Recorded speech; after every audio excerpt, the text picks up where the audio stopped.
देख रहे हैं मनी मंत्रा। मैं हूं आपके साथ कविता थपलियाल और मनी मंत्रा में हमेशा की तरह आज भी हम आपको निवेश की बारीकियों से रूबरू कराएंगे और आपकी इन्वेस्टमेंट पोर्टफोलियो से जुड़ी तमाम गुफ्तगू करेंगे। लेकिन चलिए शो की शुरुआत करते हैं ऑन द शो के साथ।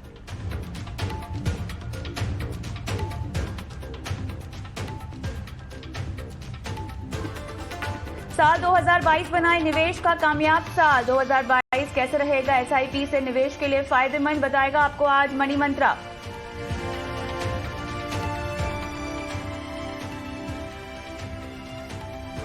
फंड के चुनाव के साथ जानिए फंड मैनेजर को भी मनी मंत्रा पर सीखें फंड मैनेजर को परखना।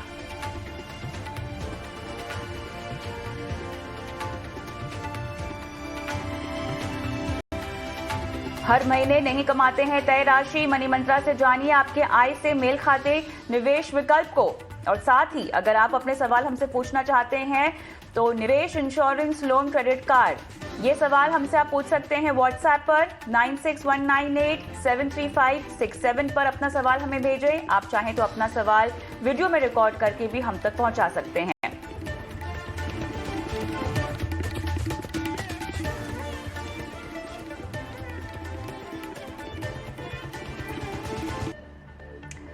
चलिए, और आज आपके तमाम सवालों के जवाब देने के लिए और निवेश की बारीकियों को समझाने के लिए हमारे साथ आनंद रांची वेल्थ लिमिटेड के डिप्टी सीईओ फिरोज अजीज जुड़ गए हैं।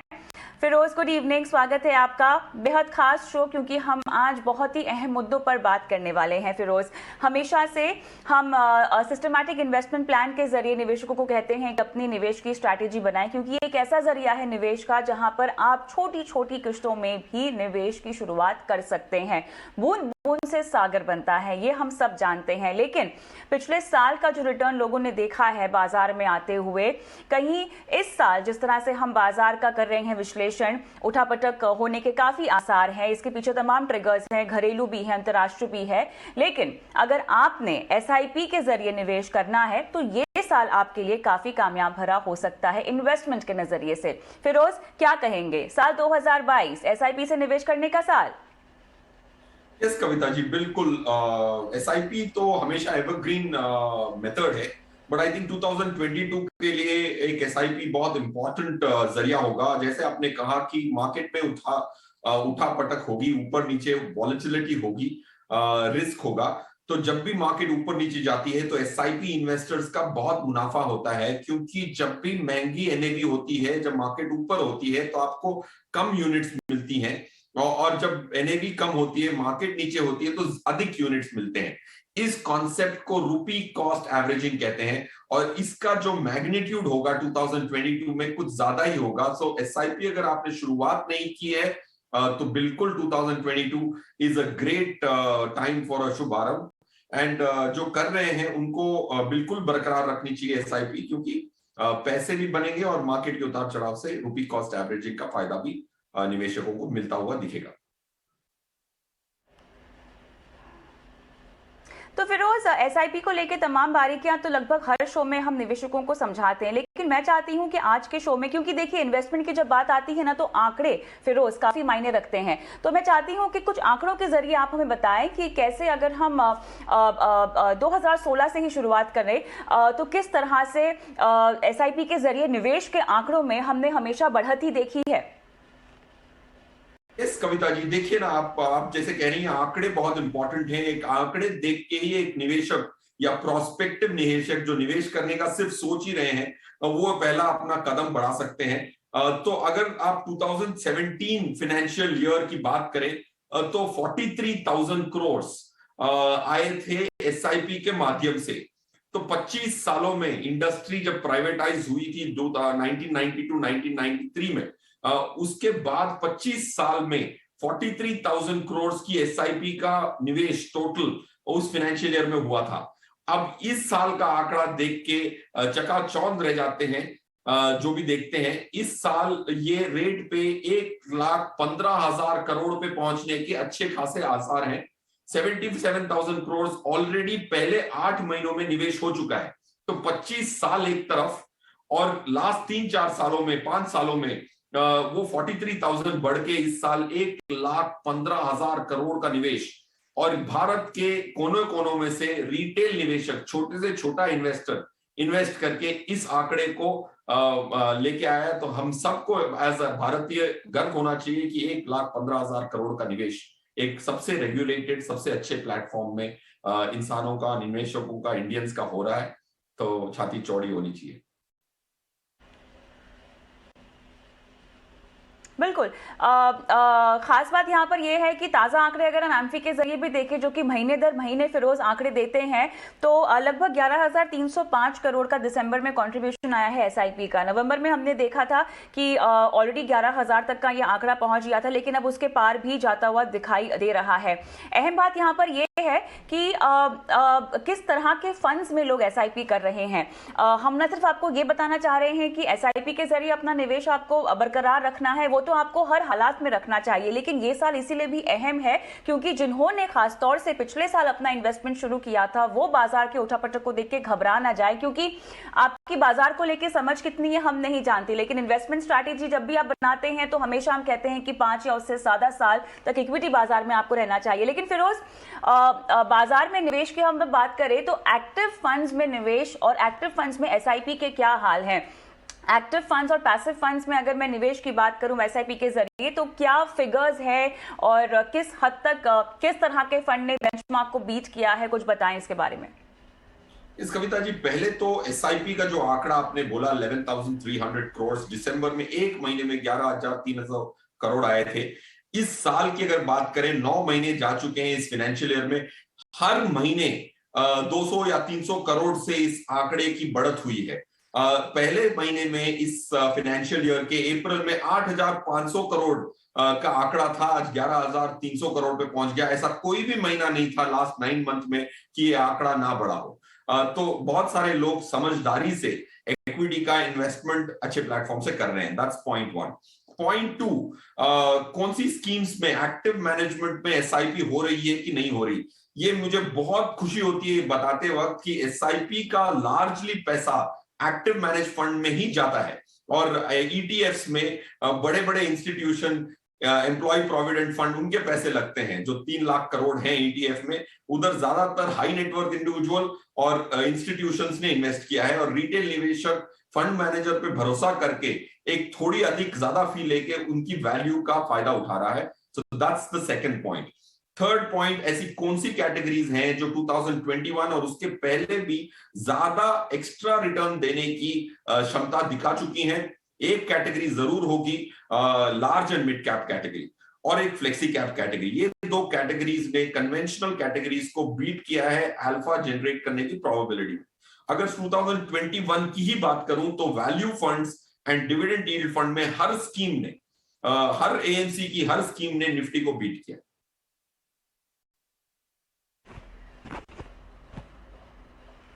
ऑलराइट, चलिए, ये तमाम आंकड़े इस बात का सबूत है कि किस तरह से एक्टिव फंड्स ने जो है अपनी न सिर्फ निफ्टी 50 को बीट किया है, बल्कि अपने हर बेंचमार्क को भी बीट कर कर आपको बेहतर मुनाफा कमा कर देने की कोशिश की है। बस इतना है कि आपको एक मिनिमम अमाउंट की एक फीस अपने फंड मैनेजर को देनी होती है अगर आप एक्टिव फंड के जरिए निवेश करते हैं तो। लेकिन एसआईपी के जरिए निवेश करने को लेकर मैं चाहती हूँ कि फिरोज कुछ बारीकियां, जो बुनियादी बातें हैं जो निवेशकों को समझानी होती हैं, कि आपको खाता कैसे खोलना है और किस तरह से एएमसी को अप्रोच करना है। एसआईपी अगर आप ऑलरेडी कर रहे हैं तो किस तरह से आपको बढ़ानी चाहिए, कुछ बुनियादी बातें जो सलाह के तौर पे आप दे पाएं दर्शकों को। देखिए, आज बहुत फाइनेंशियल इंक्लूजन की वजह से फिनटेक कंपनीज हैं, आपको एएमसी, हर एएमसी के पास जाने की जरूरत नहीं पड़ती है। बहुत सारे प्लेटफॉर्म्स हैं। फॉर एग्जांपल जो पेटीएम ऐप है उसमें से भी आप अपनी एसआईपी कर सकते हैं, और बहुत सारे ऐसे प्लेटफॉर्म्स, फिनटेक प्लेटफॉर्म्स आ गए हैं जो एसआईपी को इन्वेस्ट करना इज जस्ट 2-3 क्लिक्स, और उसके साथ केवाईसी जरूर करनी पड़ती है। नो योर कस्टमर कहते हैं उसको एसेट मैनेजमेंट कंपनी के पर्सपेक्टिव से। उसमें बेसिक डॉक्यूमेंट्स लगते हैं, आपको एड्रेस प्रूफ देना पड़ता है, आईडी प्रूफ देना पड़ता है। एड्रेस प्रूफ का अगर मैं उदाहरण दूं तो ड्राइवर्स लाइसेंस होता है, पासपोर्ट कॉपी होती है जिसमें एड्रेस मेंशन होता है, ID proof, for example pan card एक आईडी प्रूफ माना जाएगा, आधार कार्ड एक आईडी प्रूफ माना जाएगा। तो ये 2 प्रूफ बहुत इंपॉर्टेंट होते हैं। ये 2 के साथ आप कोई भी प्लेटफॉर्म के जरिए आप जरूर एसआईपी की शुरुआत 2-4 क्लिकों में जरूर कर सकते हैं, और आपको भागा दौड़ी जैसे पुराने जमाने में होती थी वो नहीं करनी पड़ती आज के करंट टेक्नोलॉजिकली ड्रिवन प्लेटफॉर्म्स में। फिरोज, निवेश बढ़ाने को लेकर एसआईपी में टॉपअप एसआईपी क्या होती है? अगर जैसे कि हमेशा हम कहते हैं कि आपको साल दर साल अपने इन्वेस्टमेंट्स को बढ़ाना चाहिए, अगर आप एसआईपी कर रहे हैं तो उसकी राशि बढ़ानी भी चाहिए। क्या एएमसी को किसी तरह का निर्देश आपको देना पड़ता है अगर ऐसा एसआईपी में इंक्रीज करनी है आपकी इन्वेस्टमेंट्स तो? कि कविता जी, अमूमन जिंदगी में होता क्या है कि आपकी आय बढ़ती है साल दर साल। अगर आप कोई कंपनी में काम करते हैं तो 5-7% से आपकी जो पगार है, सैलरी है, वो बढ़ती है। इस बढ़त की वजह से आपकी जो बचाने की क्षमता, जो सेविंग की क्षमता होती है, वो भी बढ़ती है। अगर सेविंग की क्षमता बढ़ती है तो आपके पास दो जरिए हैं, या तो फिर वो एक्स्ट्रा पैसे जो सेव हो सकते हैं उसको आप खर्च कर दें और उड़ा दें पैसे को, या फिर अपनी एसआईपी को बढ़ा के, अपने निवेश को बढ़ा के फ्यूचर के बारे में भी सोचें। तो इस दोनों के संतुलन को मद्देनजर रख के टॉपअप एसआईपी को क्रिएट किया गया है। इसमें क्या होता है कि अगर समझो कि आज आप 1000 रुपए की एसआईपी करते हैं और उसमें आपने टॉपअप का 10% इंक्रीज का आपने प्रोविजन दिया है एसेट मैनेजमेंट कंपनी को, तो अगले साल से 1000 रुपए के 10% जो 100 रुपए होते हैं, अगले साल से 1100 रुपए 1100 रुपीज की एसआईपी शुरुआत हो जाएगी। और उसके अगले साल में 1100 के भी 10% बढ़ जाएंगे, तो 1210 रुपए आपके निवेश होने लगेंगे। तो इससे क्या होता है कि एसआईपी की जो आपकी सेविंग की क्षमता है वो जैसे बढ़ती है, निवेश भी बढ़ जाता है। चलिए, तो यहाँ पर तमाम बारीकियां आपके एसआईपी निवेश को लेकर हमने आपको बताई है। ये भी समझा दिया बारीकी से कि कैसे ये साल अपनी एसआईपी रोके ना, और अगर अभी तक नहीं कर रहे हैं तो शुरू करें, और कैसे एसआईपी के जरिए आपको निवेश बढ़ाना भी है। लेकिन अब आपके फंड से जुड़ी एक अहम बात, अक्सर आप फंड की परफॉर्मेंस देखकर, और अगर कोई बहुत ही ज्यादा जानकार निवेशक है तो शायद बेंचमार्क से उसकी परफॉर्मेंस को कंपेयर कर लेगा, उसके सेम कैटेगरी के जितने भी फंड्स है उसे कंपेयर कर लेगा और फंड का चुनाव कर लेगा, अपने पोर्टफोलियो में शामिल कर लेगा उसको। लेकिन बहुत जरूरी है कि आप फंड मैनेजर की ओर भी ध्यान दें। फिरोज, फंड मैनेजर को लेकर जागरूकता और समझ अभी भी निवेशकों में बहुत कम है। बहुत कम निवेशक है मेरे ख्याल से जो जानते होंगे कि उनके तमाम फंड्स कौन फंड मैनेजर संभाल रहे हैं, किस तरह से निवेश की रणनीति में तब्दीली कर रहे हैं, बाजार की चाल को समझ रहे हैं और कॉल्स ले रहे हैं। हमारे शो के माध्यम से यही कोशिश होती है कि लोग अपनी इन्वेस्टमेंट को और अपने निजी पैसे को जितना बेहतर समझ सके उतना उनके लिए अच्छा होगा। और इस कड़ी में फंड मैनेजर की पहचान और उसका अनुभव और बाजार को लेके उनके कॉल्स किस तरह से होते हैं, इस पर भी वो बारीकी से ध्यान दें, इसे भी आप समझें। आप कितनी इंपॉर्टेंस देते हैं किसी भी फंड मैनेजर को किसी भी फंड में, फिरोज? आई थिंक एटलीस्ट 50-60-70% निर्भरता एक फंड के परफॉर्मेंस की फंड मैनेजर पे होती है। ये आंकड़ा जो है 60-70% डिपेंडेंसी ऑन फंड मैनेजर, ये जहन में बिठाना जरूरी है। अगर ये इतना महत्वपूर्ण वेरिएबल है कि इंसान कौन है जो आपका पैसा मैनेज कर रहा है, आप जो फी दे रहे हैं उसका हकदार जो इंसान है उसकी परख रखना बहुत ज्यादा जरूरी है। क्योंकि 150 फंड मैनेजर हैं जो 500 फंड्स मैनेज करते हैं, तो ये 150 की परख तो पूरों की नहीं रख सकते। बट जो फंड आप खरीद रहे हैं, एटलीस्ट जो खरीद चुके हैं, उनके फंड मैनेजर के बर्ताव को समझना बहुत ज्यादा जरूरी है। Can't emphasize enough, point 1। Point 2, fund manager जो निर्णय लेते हैं वो कई सालों से उनके तजुर्बे से निर्णय लेते हैं, तो बहुत सारा इंफॉर्मेशन उन फंड मैनेजर पे अवेलेबल करंटली है, तो उनको समझने के लिए आपको उनसे मुलाकात करने की जरूरत नहीं पड़ती, क्योंकि उनके पूरे निर्णय पब्लिक डोमेन में अवेलेबल होते हैं। So it's very important and it is easy to analyze because there is public domain information available on these individuals.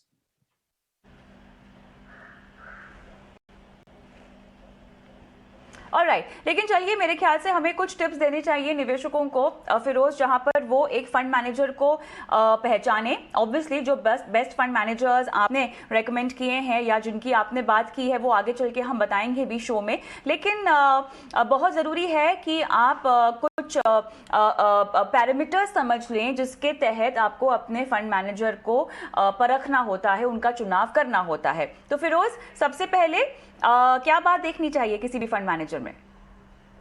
Correct. पहले जब भी आप फंड मैनेजर देखें तो उनकी सिर्फ रिटर्न ना देखें, उनकी रिटर्न बेंचमार्क से अधिक कितनी आई है उस पे ही सबसे ज्यादा तवज्जो होना चाहिए।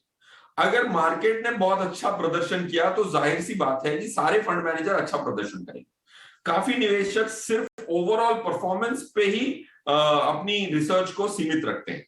तो आपको एक्स्ट्रा रिटर्न पे फोकस करना है। अगर निफ्टी की बेंचमार्क है, अगर निफ्टी ने 25% की रिटर्न दी, आपके फंड मैनेजर ने 30 की रिटर्न दी, तो जाहिर सी बात है 30 माइनस 25, 5% की एक्स्ट्रा रिटर्न इस फंड मैनेजर ने दी।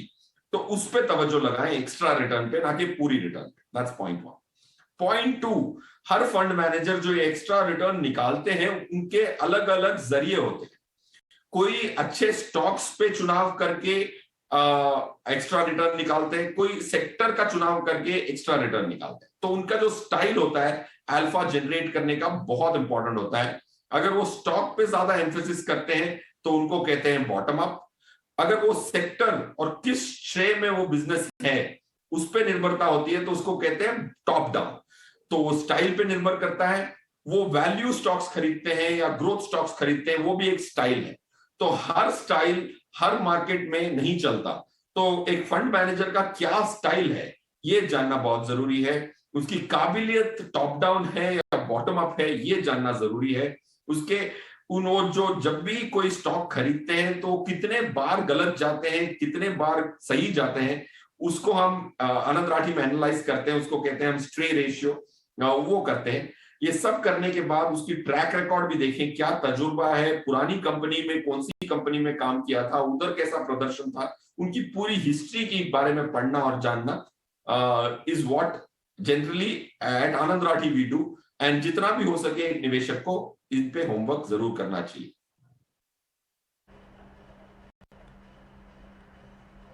बिल्कुल। लेकिन एक और चीज जो मुझे लगता है कि लोगों को समझनी चाहिए वो ये है कि गिरते बाजार में आपके फंड मैनेजर ने फंड को कैसे संभाला है।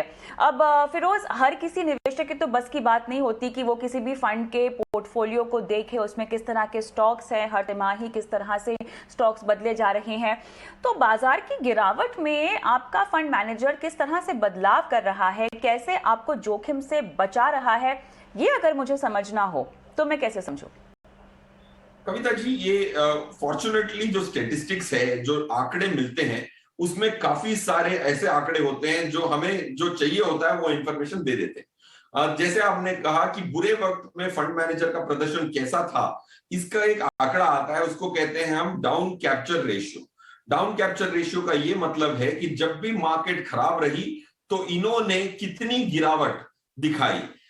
वो डाउन कैप्चर रेशियो जितना कम हो उतना ही अच्छा फंड कहलाया जाएगा, क्योंकि मार्केट की गिरावट को पूरी तरह से पकड़ते नहीं है और गिरावट में अपने आप को बचा लेते हैं। So down capture ratio is one ratio which precisely gives, Kavita, whatever you are seeking as an investor.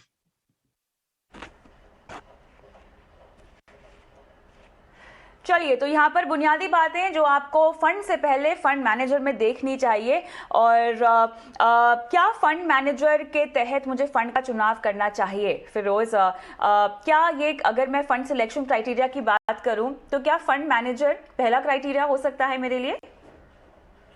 I think definitely fund manager पहला क्राइटेरिया जरूर होगा, क्योंकि अगर फंड मैनेजर में ही अगर आप को कॉन्फिडेंस नहीं आता है तो फिर बाकी आंकड़े देख के मतलब ही नहीं। ये हमने देखा है कि फंड मैनेजर की जो बहुत सालों से हमारी टीम इंटरेक्ट करती है तो उनके वर्ताव को कैप्चर करती है। वो जब कहते हैं वही चीज करते हैं कि नहीं, उनकी जो क्रेडिबिलिटी होती है वो बिल्ड होती है। तो हमने तो हमेशा ऐसा ही देखा है, जैसे फॉर एग्जांपल आर श्रीनिवासन जो फंड मैनेजर है SBI के, अब वो CIO बन गए हैं। उनके साथ अगर हमने 10 साल से इंटरेक्ट किया होगा, वन ऑन वन इंटरेक्ट किया होगा एज अ डिस्ट्रीब्यूटर, तो उनकी जो हमेशा जो कॉन्वर्सेशन करते हैं वो कौन सी सेक्टर पे बुलिश है वो बताते हैं, और देखा जाता है कि वही सेक्टर अच्छा परफॉर्म करता है। जो स्टॉक्स वो चुनते हैं वो अच्छा प्रदर्शन करते हैं। So first criteria definitely, first hygiene filter is fund manager, फिर उसके बाद आप आंकड़े देख सकते हैं। तो ऐसे ही बहुत सारे फंड मैनेजर हैं। विनीत सामरे जो DSP के फंड मैनेजर हैं, उन्होंने तीनों श्रेय में, mid cap, large cap, small cap में, सब कैटेगरी में अच्छा प्रदर्शन दिया है, और उनके जो डेकेड्स की जो कॉन्वर्सेशन है उससे हमें समझ आता है कि उनकी क्रेडिबिलिटी कैसी है। ऑलराइट, अब वो पड़ाव आ गया है जहां पर मैं चाहती हूं कि आपने जो चुनाव किए हैं बेस्ट फंड मैनेजर्स के, जितने पैरामीटर्स हमने अभी तक बताए हैं निवेशकों को, ये फंड मैनेजर्स उन तमाम पैरामीटर्स पर खरे उतरे हैं। बाजार की चाल हो या आपका मुनाफा हो या आपका जोखिम हो, इन्होंने हमेशा निवेशकों के पैसों का ख्याल रखा है। फिरोज, वो कौन से फंड मैनेजर्स हैं? देखिए, बहुत सारे ऐसे फंड्स हैं। हमने लास्ट शो में भी हमने 10 फंड्स की बात की थी। तो अगर मैं देखूं तो एक छोटी asset management company relatively Canara Robeco हमारी फेवरेट एसेट मैनेजमेंट कंपनी है करंटली। तो श्री दत्ता जो उनके फंड मैनेजर हैं, वो बेहतरीन फंड मैनेजर हैं, वो काफी सारे फंड्स मैनेज करते हैं। Canara Robeco large and mid cap है, फ्लेक्सी कैप है। कैनरा रेबेको का टैक्स सेवर है, काफी रिटेल निवेशक टैक्स सेविंग के लिए इन्वेस्ट करना चाहते हैं। तो कई सारे फंड्स वो मैनेज करते हैं, ऑलमोस्ट 3-4 स्कीम्स वो मैनेज करते हैं। तो Shri Datta is a great fund manager. Harsh Upadhyay जो कोटक फ्लेक्सी कैप की सक्सेस पे उनकी बहुत सक्सेस हुई थी, वो बहुत अच्छे फंड मैनेजर हैं। अब वो कोटक इक्विटी अपॉर्चुनिटीज जो एक large and mid cap scheme है उसको मैनेज करते हैं, वो बहुत अच्छे फंड मैनेजर हैं। आर श्रीनिवासन की तो हमने बात करी ली। विनीत सांबरे एक बहुत अच्छे फंड मैनेजर हैं। आईसीआईसीआई के गौरव बहुत अच्छे फंड मैनेजर हैं। तो मिराई के जो नीलेश सुराना है वो भी बहुत अच्छे फंड मैनेजर हैं। तो काफी सारे अच्छे फंड मैनेजर्स हैं जो स्कीम्स को चुन सकते हैं from a tax saving perspective. अगर आप देखें तो कैनरा रेबेको को श्री दत्ता एक अच्छा कैनरा रेबेको टैक्स सेवर जरूर चलाते हैं।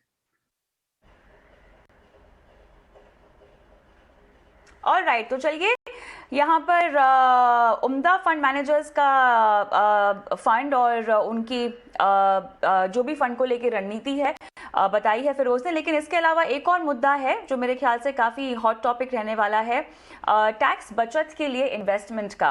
और हम नहीं चाहते कि मनी मंत्रा का कोई भी निवेशक लास्ट मिनट पर टैक्स बचाने के लिए किसी ऐसे प्रोडक्ट में पैसे लगा ले जहां पर उनको मुनाफा नहीं मिल रहा है, इनफैक्ट उनके पैसे वहां पर अटक गए हैं।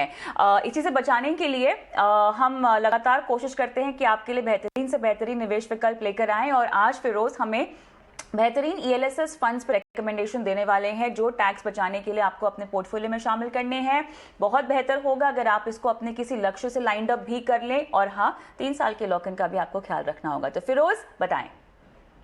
यस कविता जी, ये आपने बहुत सही फरमाया कि लास्ट क्वार्टर जैसे जनवरी चालू हो गया तो मार्च तक जब वो अपनी कंपनी के HR के लोग फॉलो अप करते हैं कि भाई इन्वेस्टमेंट्स कर ली, टैक्स के प्रूफ्स दो, तो तब जाके हड़बड़ाहट में काफी गलत प्रोडक्ट खरीद लिए जाते हैं, स्पेशली यूलिप में। तो इंश्योरेंस के एजेंट्स काफी चौकन्ने होते हैं इस दौर में ताकि वो अपनी यूलिप्स बेच पाएं। तो मेरे हिसाब से टैक्स सेविंग की जो ATC में जो बहुत सारे व्हीकल्स आते हैं उसमें इक्विटी लिंक सेविंग स्कीम्स ने सबसे ज्यादा वैल्यू क्रिएट की है लास्ट 1-2 सालों में, नहीं 25 सालों में, 20 सालों में। ELSS has been the best performing ATC product. तो उसमें मैं 3 प्रोडक्ट्स रेकमेंड करना चाहूंगा ताकि कोई भी अगर 3000 की SIP करना चाहे तो तीनों में 1000 की SIP कर सकता है। कैनरा रेबेको की हमने थोड़ी ब्रीफली बात की थी। कैनरा रेबेको एक 2900 करोड़ की स्कीम है, 2009 से चल रही है। श्री दत्ता फंड मैनेजर है। उसकी जो स्टैंडर्ड डिविएशन है, जो उनकी रिस्क है, वो निफ्टी से भी कम रही है लास्ट 3 सालों में। तो आई थिंक सुपीरियर परफॉर्मेंस उन्होंने दिया है। 1 ईयर, 3 ईयर, 5 ईयर में निफ्टी को बीट किया है, बेंचमार्क को बीट किया है। So that's one tax saver scheme for sure, which can form a part of your portfolio. फिर कोटक का टैक्स सेवर हर्ष उपाध्याय का 2500 करोड़ की स्कीम है, छोटी स्कीमें है। ये छोटी स्कीम इसीलिए रेकमेंड कर रहा हूं ताकि फंड मैनेजर अच्छी तरह से, बेहतरीन तरह से ये स्कीम्स को मैनेज कर पाए। और इसकी भी रिस्क थोड़ी सी कम है और हर टाइम फ्रेम में इन्होंने एक्स्ट्रा रिटर्न क्रिएट करके दिया है अपने निवेशकों के लिए। और कविता जी, आपने जैसे कहा इनमें सब में लॉक इन्स होती हैं, ये जरूर याद रखें। अगर आप SIP के माध्यम से इन्वेस्ट कर रहे हैं तो लॉक इन हर किश्त की 3 साल की लॉक इन होती है, ना कि पहले किश्त की। तो अगर आप 3 साल के लिए SIP करते हैं तो आखिरी किश्त आपकी 6 साल बाद ही रिलीज हो सकती है। तो ये जरूर अपने जहन में बिठा लें। और DSP का टैक्स सेवर रोहित सिंघानिया जो फंड मैनेजर है, ये थोड़ी बड़ी स्कीम है, 9,500 करोड़ की स्कीम है, 2007 से चल रही है। और ये जो फंड मैनेजर है रोहित, वो को हेड है इक्विटी के डीएसपी के, तो इनका तजुर्बा काफी अच्छा है। These are the 3 tax saver schemes which deserve to be a part of one's portfolio. अच्छा फिरोज, आपने कहा स्कीम्स छोटी है और स्कीम्स बड़ी है, इसका मतलब मैं कैसे समझूं? क्या बड़ी स्कीम जैसे कि इस कैटेगरी में हम एक्सेस लॉन्ग टर्म इक्विटी को देखते हैं कि बहुत बड़ी स्कीम हो चुकी है, क्या बड़ी स्कीम में निवेश करना हमारे लिए जोखिम भरा हो सकता है? क्या छोटी स्कीम्स हमारे लिए ज्यादा मुनाफेदार और कम जोखिम वाली होती हैं? कविता जी, हमने एक एनालिसिस किया था। ऑफ कोर्स बड़ी स्कीम्स में जो मूव करने की जो क्षमता होती है वो कम हो जाती है, इसीलिए अच्छा फंड मैनेजर और छोटी स्कीम एक बेहतरीन कॉम्बिनेशन होता है। फंड मैनेजर बेहतरीन हो, फॉर एग्जांपल हर्ष उपाध्याय का हमने कोटक टैक्स सेवर बोला, वो छोटी स्कीम मैनेज करते हैं बट वो बहुत बड़े फंड मैनेजर हैं।